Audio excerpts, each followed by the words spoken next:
13वीं BPSC PT परीक्षा में पटना के बापू परीक्षा परिसर केंद्र पर जो घटना हुई वो सभी को पता है और बीपीएससी ने उस सेंटर की परीक्षा रद्द कर दी और मामले की लिपापोती करने का पूरा प्रयास किया है।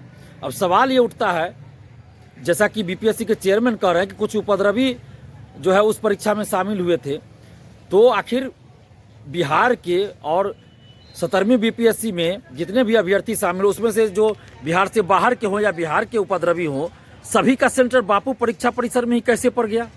ये बड़े आश्चर्य की बात है कि सभी उपद्रवी का सेंटर बापू परीक्षा परिसर केंद्र में ही कैसे पड़ गया। सेंटर तो बीपीएससी ने दिया है, तो इस बात की भी जांच होनी चाहिए कि आखिर बीपीएससी के चेयरमैन के अनुसार जो उपद्रवी जिनको वो बता रहे हैं, तो सारे उपद्रवी का सेंटर एक ही जगह कैसे पड़ गया।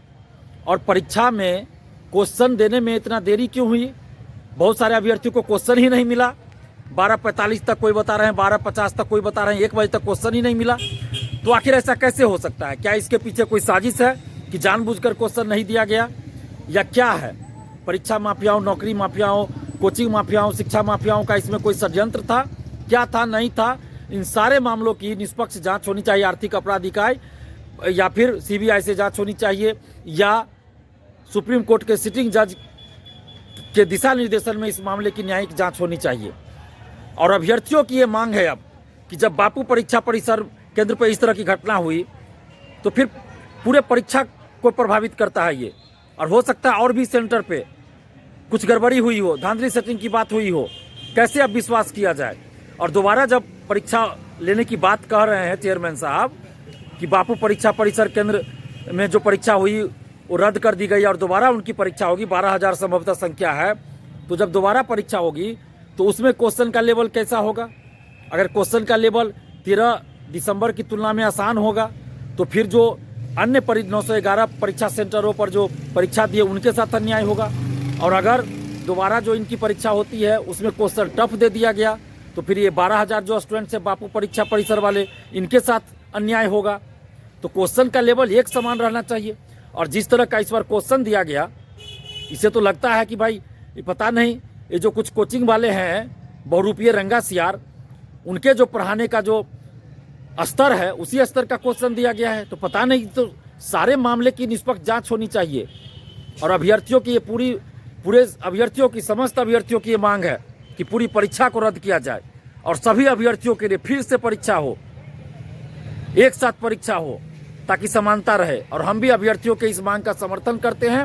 और अभ्यर्थियों के द्वारा, बीपीएससी अभ्यर्थियों के द्वारा 18 दिसंबर को सुबह 10:30 बजे से गर्दनीबाग धरना स्थल पर धरना दिया जा रहा है। आप सभी अभ्यर्थियों से अपील है कि आप लोग जरूर उसमें आइए और शांतिपूर्वक अपनी बातों को, शालीनतापूर्वक अपनी बातों को सरकार के सामने मीडिया के माध्यम से रखिए। हम भी आपके आंदोलन में आ रहे हैं, आपका समर्थन कर रहे हैं और आपके आंदोलन में हम भी शामिल हो रहे हैं।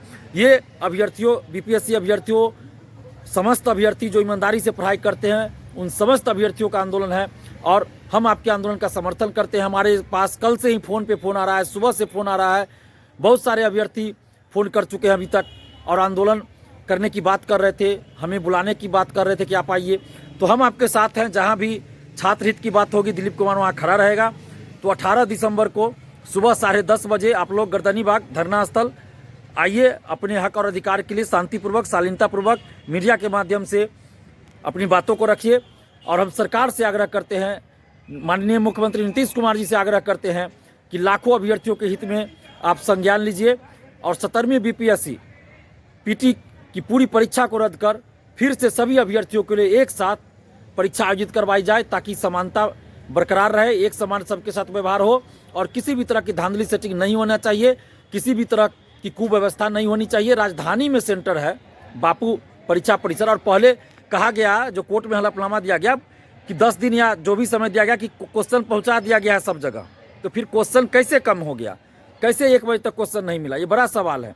इसलिए हम नीतीश कुमार जी से ये मांग कर रहे हैं कि इस पूरे मामले की निष्पक्ष जांच हो, आर्थिक अपराध इकाई पटना या फिर सीबीआई से इस पूरे मामले की जांच करवाई जाए। क्या इसके पीछे कोई षड्यंत्र था, किसी का बीपीएससी का षड्यंत्र था, या उस सेंटर जहां पे ये घटना हुई बापू परीक्षा परिसर, क्या उस सेंटर वालों की कोई इसमें साजिश थी, षड्यंत्र थी, या कोई कोचिंग माफिया, शिक्षा माफिया का कोई षड्यंत्र था, या कोई सेंधमारी करना चाह रहे थे, क्या था नहीं था, इस पूरे मामले की जांच निष्पक्षता के साथ होनी चाहिए। इसलिए हम ये मांग कर रहे हैं सरकार से, नीतीश कुमार जी से मांग कर रहे हैं कि आर्थिक अपराध इकाई पटना या सीबीआई से इसकी जांच कराई जाए। दोस्तों 17वीं बीपीएससी को लेकर छात्र नेता दिलीप ने ईओयू से जांच कराने की मांग कर दी है। छात्र नेता दिलीप का कहना है कि ईओयू जो है इस मामले की जांच करे, उन्हें बीपीएससी पर भरोसा नहीं है। कल बीपीएससी कार्यालय में भी बड़ी बैठक की गई थी। बड़ी बैठक में बीपीएससी अध्यक्ष ने यह क्लियर कर दिया था कि कहीं ना कहीं परीक्षा, बापू परीक्षा केंद्र की जो परीक्षा है वही रद्द होगी, बाकी परीक्षाओं को रद्द नहीं किया जाएगा, एक ही सेंटर की परीक्षा रद्द होगी। तो छात्र नेता दिलीप ने काफ़ी कुछ सवाल उठाए हैं। छात्र नेता दिलीप ने हुंकार भर दी है और कहा है कि इसकी जांच ईओयू से करवाया जाए।